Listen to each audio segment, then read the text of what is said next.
Good evening. My name is Don Bliss, and I'm offering a course, finale on Mark Twain on our fragile democracy.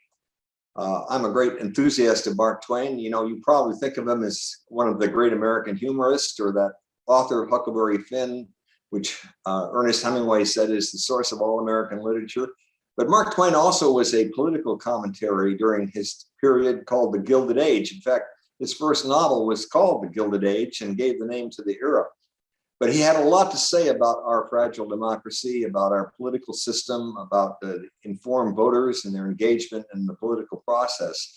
And a lot of what he said resonates in today's world, when we also are thinking a little bit about the fragility of our democracy.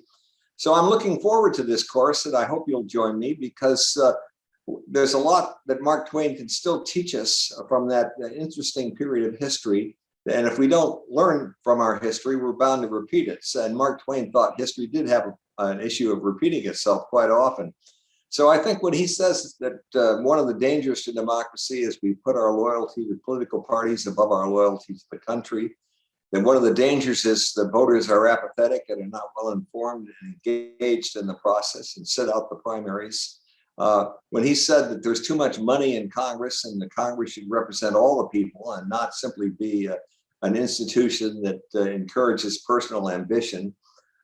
He said a lot of very important things as a much sought after interviewer during his time.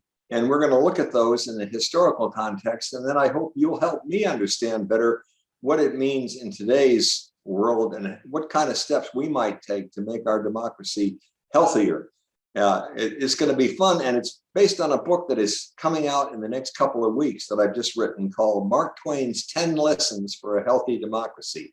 So I hope you'll join us, and I look forward to meeting some of you and engaging in a very fruitful discussion about some of the issues, both 100 years ago and today, that we need to address in a serious fashion if we're going to preserve this republic.